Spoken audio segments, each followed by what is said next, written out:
नमस्कार दोस्तों, आज के इस वीडियो में हम टेंस पढ़ने जा रहे हैं। वैसे टेंस की एक बेसिक क्लास और कल थोड़ा सा प्रेजेंट सिंपल टेंस के बारे में हमने जाना था। थोड़ा सा क्या, वैसे तो हमने पूरा सिंपल टेंस ही पढ़ लिया था, लेकिन कुछ ऐसी चीज़ें जो आपको थोड़ा बहुत याद रखने की ज़रूरत है, उनको आज इस वीडियो के अंदर हम कवर करेंगे, जिससे प्रेजेंट सिंपल के बारे में आपको कंप्लीट जानकारी हो सके, जिससे आप आने वाली मुसीबतों को आप अच्छे से धराशायी कर सको, उनसे आप लड़ सको।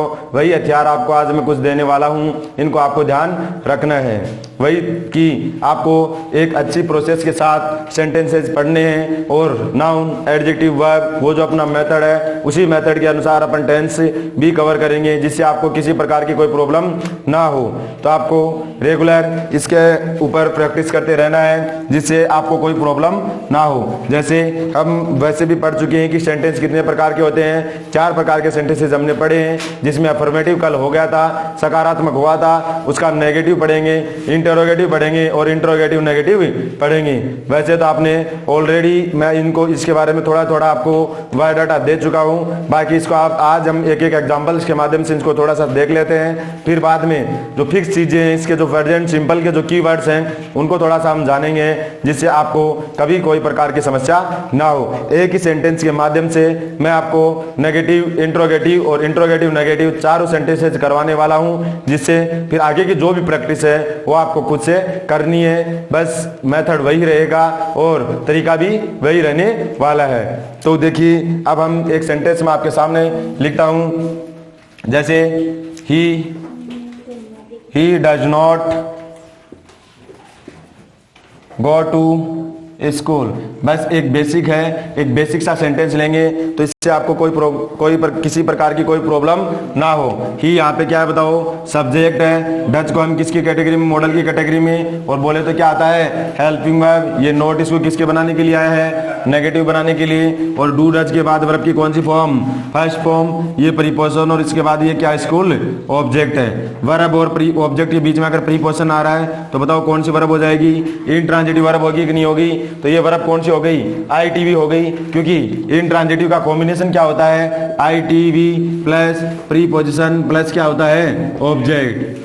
ITV plus preposition plus object. तो आप जो इसमें जो ये गो यहाँ पे क्या है, वर्ब की फर्स्ट फॉर्म है, ये टू यहाँ पे प्रीपोजिशन और ये स्कूल क्या है, इसका ऑब्जेक्ट। बताओ, ही डज नॉट गो, वह नहीं जाता है, वह नहीं जाता है, वह नहीं जाता है। कहाँ नहीं जाता है बताइए तो सही, टू स्कूल, वह स्कूल नहीं जाता है। अब देखिए, अब ये नेगेटिव हो गया। और इंटरोगेटिव, जब मैं क्लोजेज एंड फ्रेजेस पढ़ा रहा था उस टाइम पे आपको अच्छे से मैंने कवर भी करवाया था कि इंटरोगेटिव के अंदर हेल्पिंग वर्ब कहाँ आ जाती है, सब्जेक्ट से पहले आ जाती है। तो स्ट्रक्चर आपको कुछ भी नहीं देखना, सिर्फ इंटरोगेटिव में ध्यान क्या रखना है, जो हेल्पिंग वर्ब होती है वो किससे पहले आ जाती है, सब्जेक्ट से पहले आ जाती है। पहले 10 सालों में, आप 15 साल में टेंस पढ़े हो, आप इनके जो ये, अगर आप हर एक सेंटेंस की, अगर हर एक वाक्य की आप अगर स्ट्रक्चर बनाने को बैठोगे तो फिर आपको यहाँ पे क्या होनी है, सिर्फ दिक्कत होने वाली है। जो मेन जो मुद्दा है उसके ऊपर आप पहुंच नहीं पाओगे, सिर्फ किस में घूमते रहते हो, स्ट्रक्चर में। अब मेरे को ये बताइए, अगर मैं इसका स्ट्रक्चर बनाऊं तो ये सब्जेक्ट प्लस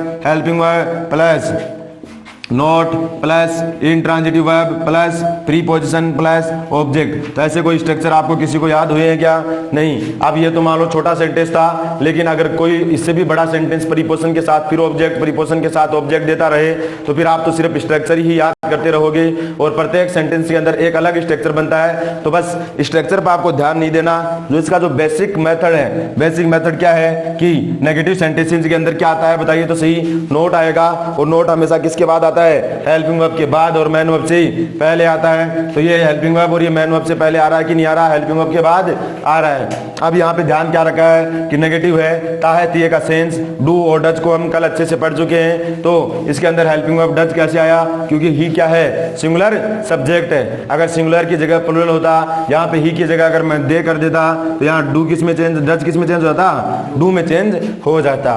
इतनी सी बात है। अब इसका देखो, हम एक इंट्रोगेटिव सेंटेंस बनाते हैं और फिर इसका क्या बनाएंगे, इंटरोगेटिव नेगेटिव बनाएंगे। अब इंटरोगेटिव सेंटेंसेस के अंदर क्या हो जाता है, मैंने बोला इसमें कोई चेंजमेंट आपको नहीं करना है, सिर्फ क्या करना है, जो हेल्पिंग वर्ब है उसको कहाँ रखना है, सब्जेक्ट से पहले। बाकी क्या सेंस रहेगा, वही सेम सेंस रहेगा। Does he does he not go to school. अरे बताओ कोई दिक्कत हुई क्या? बिल्कुल नहीं। फिर वही इंट्रांजिटिव वर्ब, और ये क्या प्रीपोजिशन, इसके बाद क्या आता है? ऑब्जेक्ट। ये जो प्रश्नवाचक चिन्ह है, आप वैसे क्या है, आप स्टैंडर्ड ग्रामर देखोगे तो उसमें प्रश्नवाचक वाक्य का भी यूज आजकल नहीं करते हैं। बस ध्यान रखना कि ये क्या पूछना चाह रहा है। पहले क्या होता था, जो बच्चों का काम चलता था तो उसमें आधे बच्चे तो यही ध्यान रखते थे कि आगे प्रश्नवाचक आया है तो क्या है, इंटरोगेटिव, और नहीं आया तो नहीं है। उस टाइम का जो ये ओल्ड टाइम है वो गया। अभी थोड़ा सा जो टेक्नोलॉजी आ रही है, जितना स्टैंडर्ड हो रहा है तो उसी हिसाब से आपको भी थोड़ा स्टैंडर्ड होना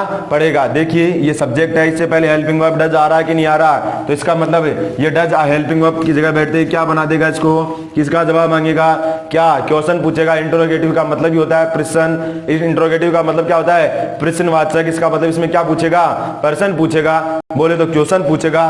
तो इसमें बस क्या करना है, he does not go to school, वह स्कूल नहीं जाता। देखिए तो सही, इसी का जवाब दे रहा है। देखिए इसको, does he not go to school, इसका मतलब क्या, वह स्कूल नहीं जाता।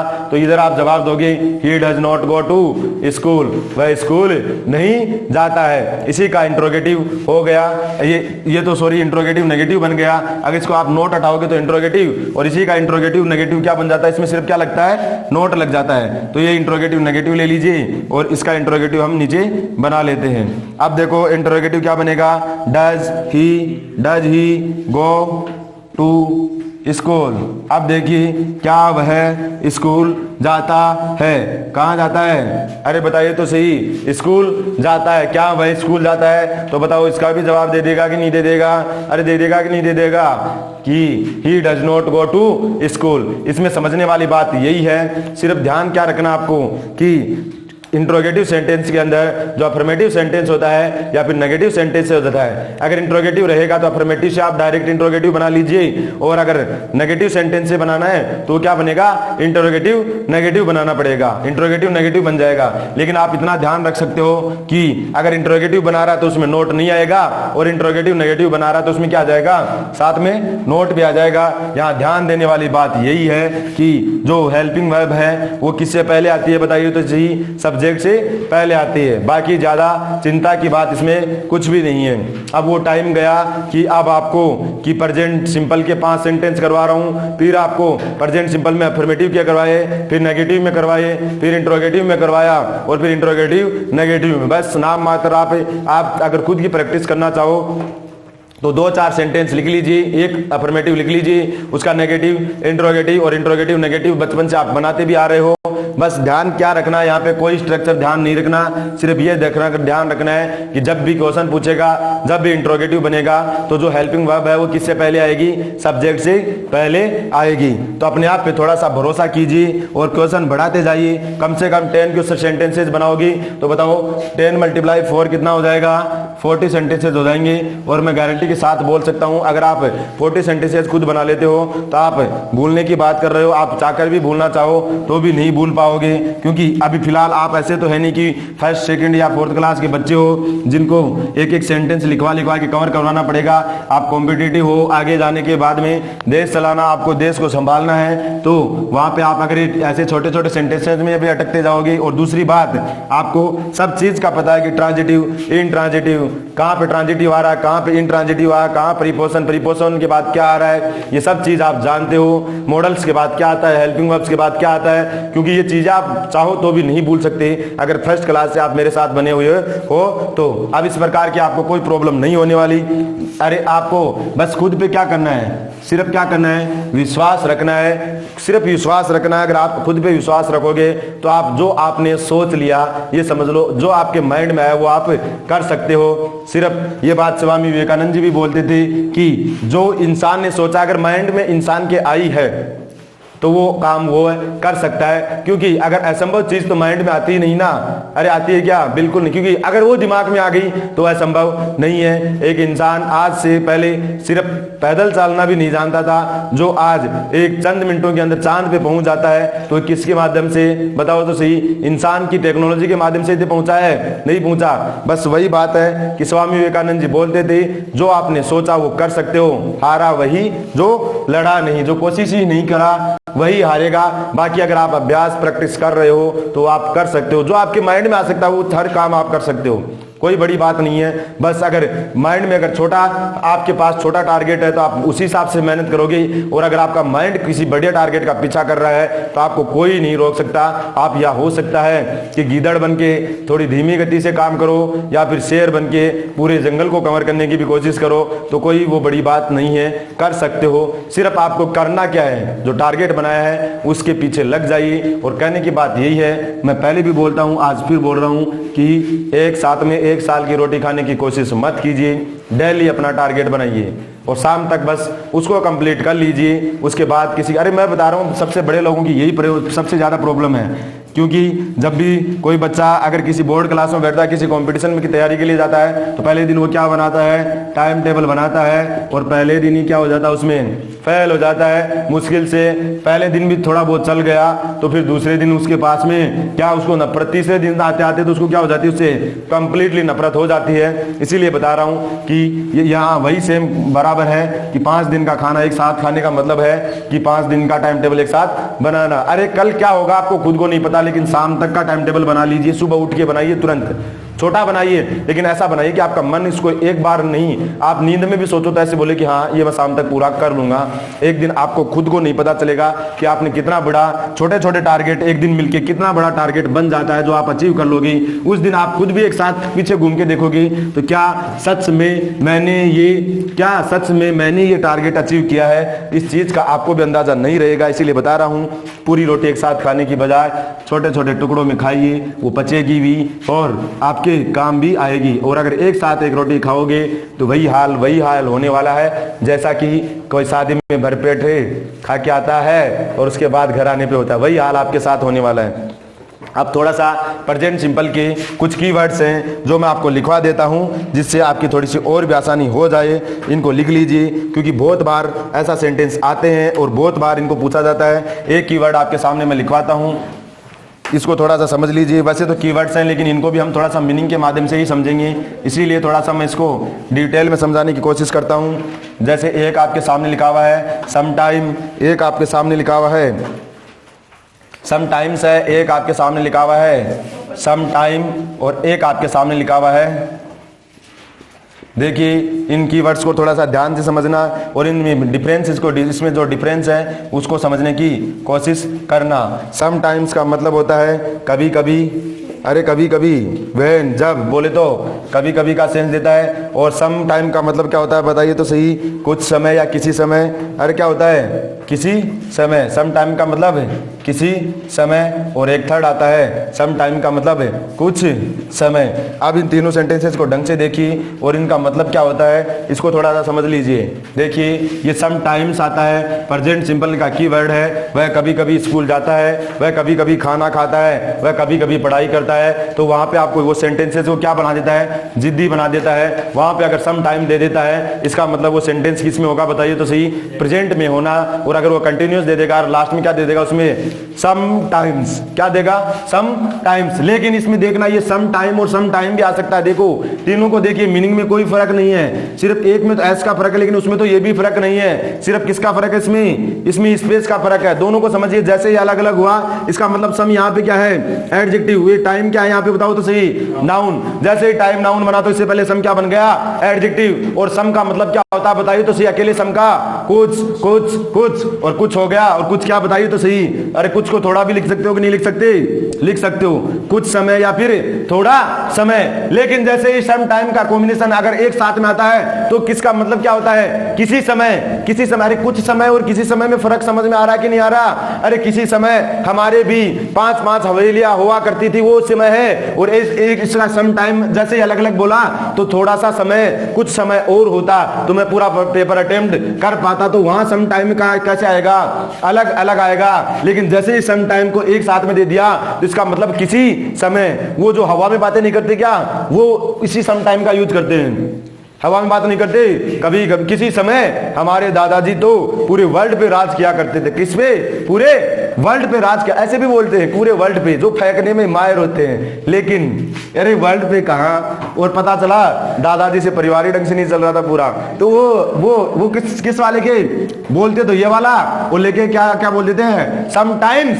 लेकिन जैसे ही समटाइम्स आ जाता है तो इसका हिंदी मीनिंग चेंज हो जाता था। उसका मतलब क्या हो जाता है, कभी कभी मेरे दिल में एक ख्याल आता है, गाना भी आता है उसी लिए, क्या आता है उसमें, आता है। देखिए उसमें कभी कभी मेरे दिल में एक ख्याल आता है, तो क्या है देखिए तो सही, आता है। और ता है तो ये किस सेंटेंसेस की तरफ लेके जा रहा बताओ तो सही, प्रेजेंट सिंपल की तरफ। इससे इजी मेरे हिसाब से कोई मेथड नहीं होगा। तो आप सेंटेंस बनाइए। अरे मैं नहीं चाहता, आप इंग्लिश में तो नहीं बना सकते लेकिन हिंदी में तो बना सकते हो। और किसने बोला इंग्लिश में नहीं बना सकते, बहुत अच्छे से बना सकते हो। इसको भ्रम को निकाल दीजिए, क्योंकि जो आप सोच सकते हो वो कर सकते हो। अगर आपने सोचा कि नहीं बना सकते तो पक्का बोल रहा हूं कि आप नहीं बना सकते, लेकिन आपने माइंड को सेट कर दिया कि मैं बना सकता हूं, आज नहीं तो कल मैं जरूर बनाऊंगा, तो बना सकता हूं। तो ये क्या है, ये कभी कभी इस गाने से याद रख लीजिए। तो वहां सम टाइम्स आएगा, नहीं कि सम टाइम आएगा। सम टाइम का मतलब तो कुछ समय होता है, और एक सम टाइम का मतलब क्या होता है, किसी समय। अब इन दोनों में फर्क समझ में आ रहा है ना, एक में दोनों साथ में है और एक में दोनों क्या है, अलग अलग है। जब दोनों अलग अलग रहते ही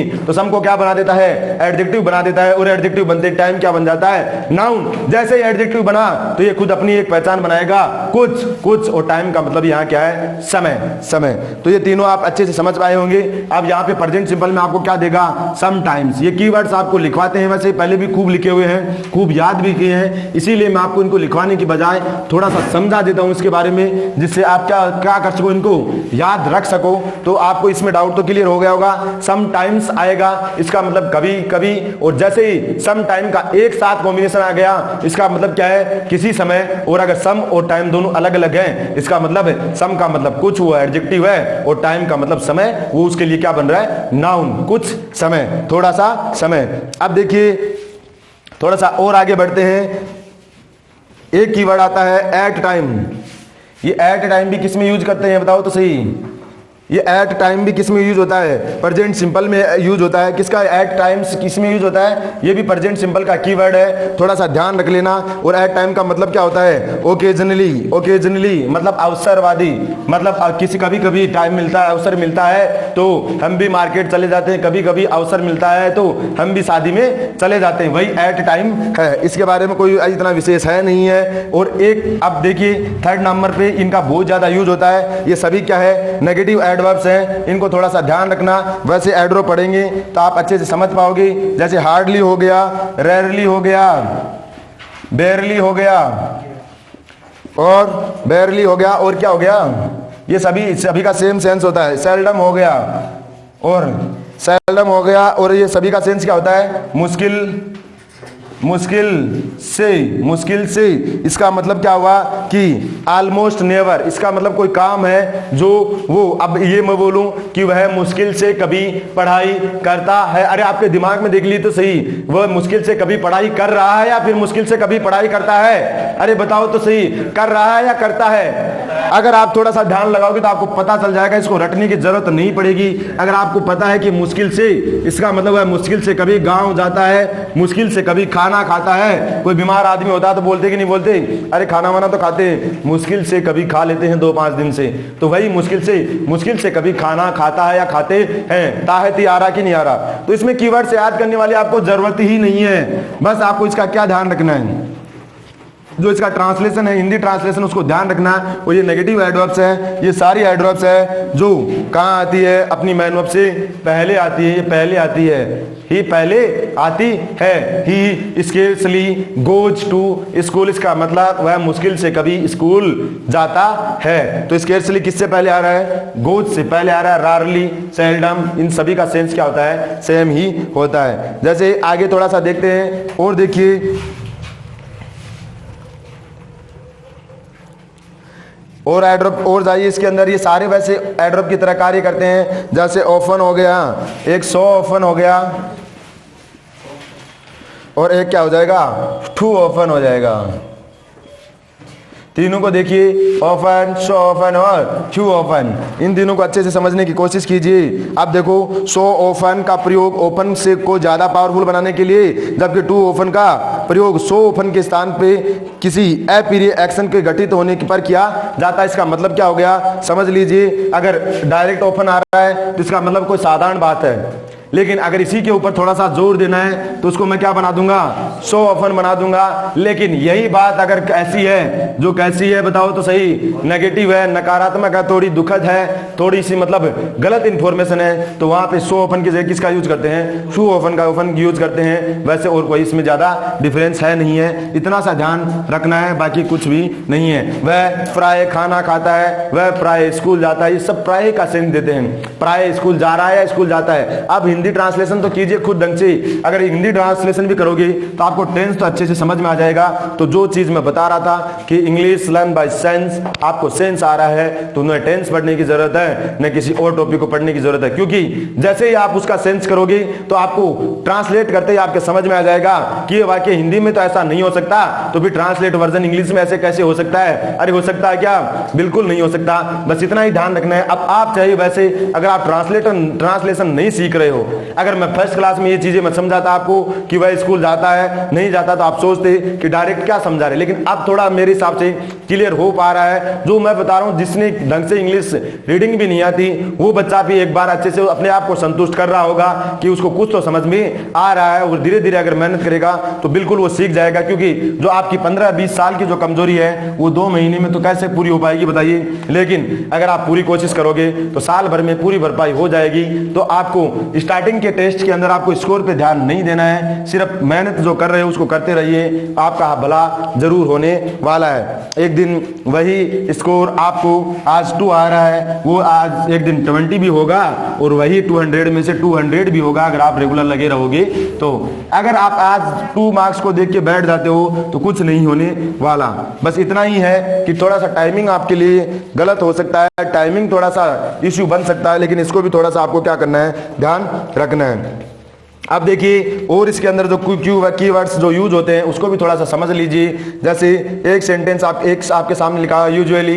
अब यूजुअली का मतलब भी क्या होता है, सामान्यतः होता है, और एक लिखा हुआ आपके पास में जनरली, तो इसका मतलब भी क्या होता है बताइए तो सही, सामान्यतः होता है। और आपने जनरली को अपन और क्या बोलते हैं, एक नॉर्मली भी बोलते हैं, और ये तीनों का मतलब क्या होता है, सामान्यतः। सामान्यतः वह 10 बजे सोता है। अरे सामान्यतः वह 5 दिन में 5 बार खाना खाता है। सामान्यतः वह दिन में बताइए तो सही 5 बार क्रिकेट खेलता है। आता है कि नहीं आता, या फिर सामान्यतः वह 5 बार खाना खा रहा है या खाता है, वो ताहती का सेंस आता है। तो ये नॉर्मली, जनरली, यूजुअली ऐसे जो ये कीवर्ड्स हैं, वैसे ये भी क्या होती है, सारी क्या होती है बताइए तो सही, एड्रॉप्स होती हैं। जब हम एड्रॉप पढ़ेंगे उसमें आपको अच्छे से कवर हो जाएगा। मेरी तो जो इच्छा थी वो शुरू से ही क्या थी, शुरू से यही थी कि मैं इसको सबसे लास्ट में पढ़ाऊंगा, लेकिन कुछ बच्चों की कमेंट की वजह से मेरे को इसको बीच में पढ़ाना पड़ा, और वो कोई बात नहीं है, आपको कवर हो जाएगा। अगर ये मैं इससे भी लास्ट में पढ़ाता तो ये चीज आज जो मैं बोल रहा हूं, जो एक नया शब्द आपके सामने आ रहा है कि एड्रॉप, वो दिक्कत नहीं होती, क्योंकि हम इसको ऑलरेडी उसमें पढ़ चुके होते। फिर तो मैं कह सकता हूं कि टेंस का एक एक शब्द हमने पहले पढ़ा है, सिर्फ क्या करेंगे, रिवाइज करेंगे। बस अब यहाँ पे सिर्फ कमी है तो किसकी, सिर्फ एड्रॉप की कमी है, बाकी तो एक एक शब्द हमने पढ़ा है, उसमें कोई दिक्कत आपको नहीं होने वाली है। अब ये जो कीवर्ड्स हैं, यूजुअली, जनरली, नॉर्मली, इनको भी थोड़ा सा आपको क्या करना है, ध्यान रखना है, याद रखना है, जिससे आपको किसी प्रकार की कोई प्रॉब्लम ना हो और आपको थोड़ी बहुत हेल्प मिल सके। अब नेक्स्ट देखिए, once a week, once time a week, ये ट्वाइस टाइम वीक, ये सभी में आता है। इसको ज्यादा समझाने की जरूरत नहीं है, इसमें ज्यादा ध्यान देने की जरूरत नहीं। अब आपने समझा क्या, ये इसको थोड़ा सा आप जान लीजिए। ये जो अपने कीवर्ड्स पढ़े हैं इसको थोड़ा सा समझ लीजिए। जैसे हमने स्टार्टिंग में देखा समटाइम्स देखा, समटाइम्स का मतलब क्या होता है, कभी कभी। समटाइम्स था वो, समटाइम्स का मतलब कभी कभी, कभी कभी। और जैसे ही फिर पढ़ा हमने समटाइम, दोनों साथ में है, एस नहीं, सिर्फ एस को हटाया है, तो इसका मतलब किसी समय। और सम और टाइम को अगर मैंने अलग अलग लिख दिया, अलग अलग रखा, मैंने इसको सम को और टाइम को दोनों को अलग अलग रखा, तो ये टाइम यहाँ पे क्या बन जाता, नाउन, और सम क्या बनता है, एडजेक्टिव, नाउन से पहले एडजेक्टिव आ सकता है कि नहीं आ सकता, और इसका मतलब क्या बन जाता है, कुछ समय, कुछ समय, कुछ समय बाद, बताओ तो सही, कुछ समय बाद, after some time, some time, some time, some time. तो इस चीज को आपको अच्छे से समझना है। फिर हमने नेगेटिव एडवर्ब्स देखे, स्केर्सली, बेयरली, रारली, सैंडम। इसका मतलब क्या हुआ था, सभी का मतलब यही होता है कि मुश्किल से कभी किसी काम को करने में आप कभी कभार आप करते हो उस काम को, मतलब बोले तो न के बराबर, मुश्किल से कभी। अरे ये सेंटेंस बहुत ज्यादा यूज करते हैं घर वाले। अगर टीचर पूछता है बच्चा रेगुलर पढ़ाई करता है कि नहीं करता, तो घर वाले क्या बोलते हैं, मुश्किल से कभी पढ़ता है, हमेशा तो नहीं पढ़ता। और कई तो क्या होते हैं, घर वाले इतने परेशान होते हैं, कभी किताब ही नहीं उठाता, कभी किताब ही नहीं उठाता। और ऐसे और बोलते हैं कि इसकी चाहे खाल उतार लो, आप घर से कोई शिकायत नहीं आने वाली है। तो ये चीजें ध्यान रखनी है। घर वाले देखो आपकी कितनी केयर करते हैं, चाहे खाल उतार लो। तो इन चीजों पे थोड़ा सा ध्यान रखना है। तो ये मुश्किल से कभी, और फिर हमने क्या पढ़ा, ये जनरली, नॉर्मली, यूजुअली, इनके बारे में थोड़ा सा जाना। और एक जाना था often, so often, too often को थोड़ा सा जाना था। ये सारे इसकी किसके अंदर पढ़े हमने, कीवर्ड्स के अंदर देखे। नॉर्मल से तो कीवर्ड्स हैं, अगर आप इसको थोड़ा सा अगर ट्रांसलेशन, आप इन कीवर्ड्स पे ज्यादा ध्यान देने की बजाय इसका अर्थ क्या होता है, इसका मीनिंग अर्थ क्या होता है, अगर वो थोड़ा सा आप याद कर लेते हो, किसी भी प्रकार का कोई भी सेंटेंस आ जाए, आपको किसी प्रकार की कोई प्रॉब्लम नहीं होने वाली है। अब हम जो नेक्स्ट क्लास है उसके अंदर प्रेजेंट कंटिन्यूअस पढ़ेंगे। थोड़ा सा मैं उसके बारे में बता देता हूं, जिससे आपको कोई किसी प्रकार की प्रॉब्लम ना हो और कल हम अच्छे से कैच कर पाए। अब ये मानना, आप एक एक पार्ट हम अच्छे से कवर करेंगे। सिंपल था। अब मेरी राय आपको यही है, आपको 10 सेंटेंसेस बनाने हैं, उसके 10 के 40 बनाने हैं, और फिर 5 सेंटेंसेस ऐसे बनाने हैं जिसके अंदर एक एक कीवर्ड का एक एक सेंटेंस बना लीजिए। खुद से बनाइए।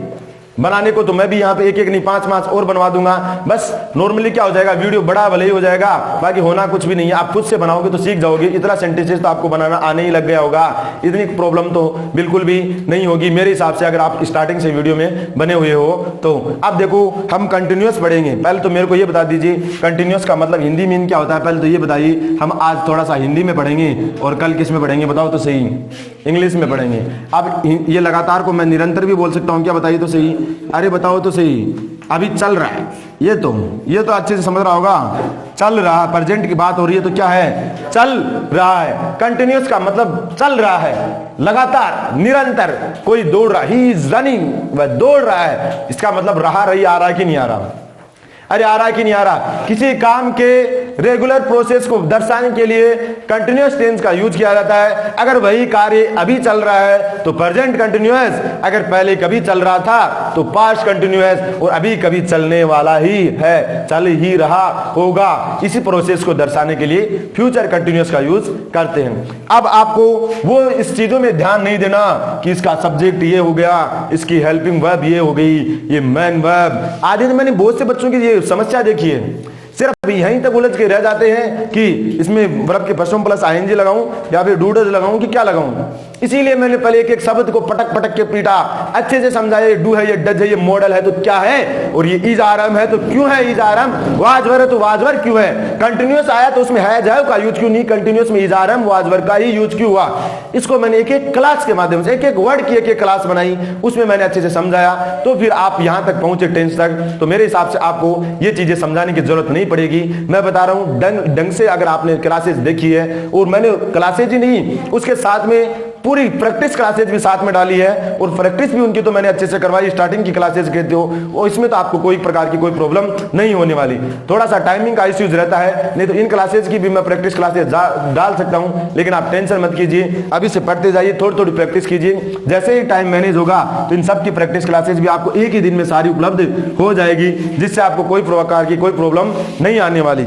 अब कंटिन्यूअस को थोड़ा सा मैं जान लेता हूं। प्रेजेंट कंटिन्यूअस आप स्टार्टिंग से पढ़ते आए हो। अब मेरे को यह बता दीजिए कि कोई कार्य अगर लगातार प्रोसेस में है, कोई भी कार्य अगर लगातार प्रोसेस में है, प्रेजेंट के लिए आपने याद भी किया होगा, इज, आर और एम, यही यूज करते हैं। अरे यही यूज करते हैं कि नहीं करते। और इज आपको पता है सिंगुलर के लिए, आर प्लूरल के लिए, और एम के साथ कौन आता है, आई। कोई पीएसआई बनाता है इसको, कोई एसपीआई बनाता है, और कोई बनाते हैं इसको आईपीएस। ये भी बना देते हैं, ये रटने के बहाने। कुछ भी नहीं करना आपको, सिर्फ ध्यान किसका रखना है, इज, आर, एम। आईपीएस बनते बनते तो मजा आ जाता है ना। हाँ, अब देखिए इसको समझना क्या, इज आर सिंगुलर प्लूरल के साथ आपको आता है, लेकिन अगर आप स्टार्टिंग से क्लास में बने हुए हो तो बताओ हमने किस कैटेगरी में इनको पढ़ा था? अरे बता तो दो एक बार। अरे बी फॉर्म्स के अंदर पढ़ा था, तो बी फॉर्म्स के बाद क्या क्या आ सकता है? वर्ब की फर्स्ट फॉर्म प्लस, बताइए तो सही। अरे वर्ब की फर्स्ट फॉर्म प्लस आईएनजी। सिर्फ इस कंटिन्यूअस में हम क्या पढ़ने वाले हैं?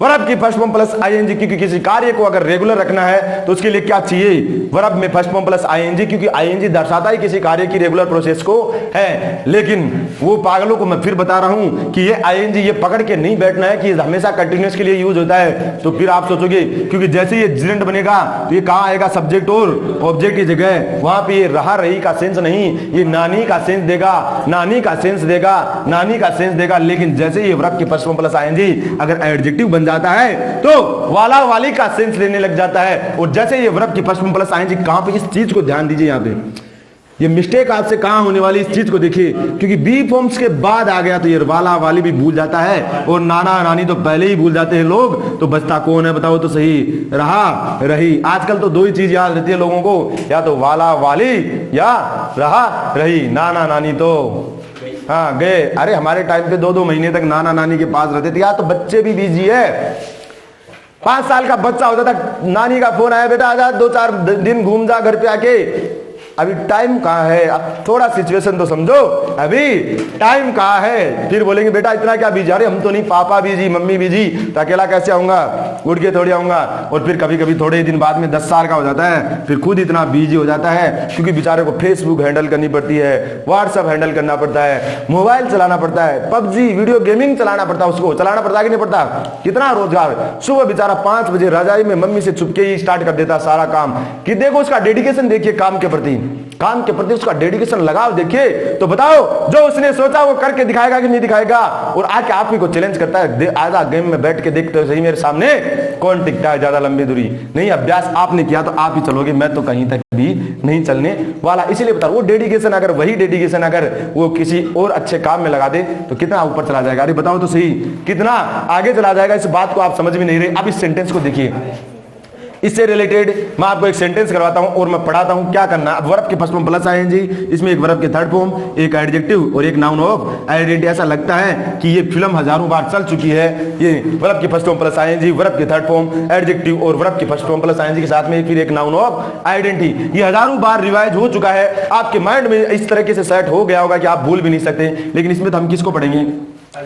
बस वर्ब की first form plus ING, continuous खत्म। पूरे टेंस के अंदर ही हम प्रेजेंट कंटीन्यूअस हो चाहे पास्ट कंटीन्यूअस हो चाहे फ्यूचर कंटीन्यूअस हो, सभी के अंदर हम किसको पढ़ेंगे? सिर्फ आईएनजी को पढ़ेंगे।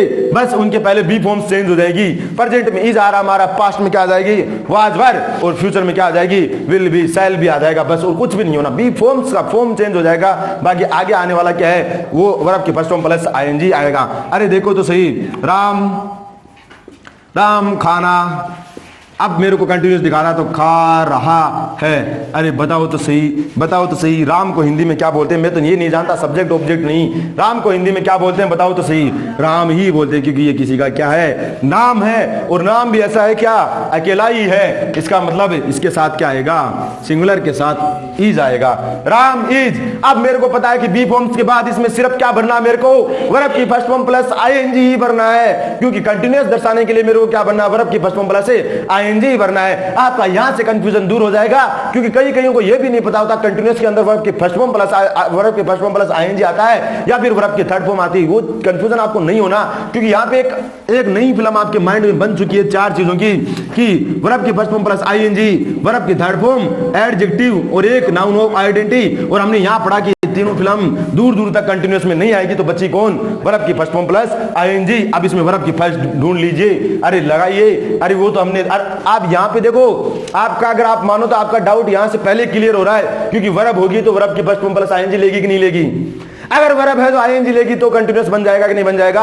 हमने तो वर्ब की पहचान भी आईएनजी से की थी। मैंने बोला अरे एक एक मैं बता रहा हूं, बॉडी पार्ट से एक पूरा स्ट्रक्चर, एक पेड़ पड़ा, उसकी जड़ नहीं, अरे जड़ ही नहीं, पत्ती, अरे पत्ती नहीं, पत्ती के अंदर जो डंडी आती है वो भी काम आएगी, ये मैं बता रहा हूं। इसीलिए बता रहा हूं, वहां नाउन एडजेक्टिव हुई ही नहीं, वर्ब है। और वर्ब के अंदर ईडी या आईएनजी लगेगा तो नहीं लगेगा? एक एक कोना उसका काम आने वाला है। जो हमने पेड़ उगाया है उसका एक एक कोना में काम आने वाला है कि नहीं आने वाला?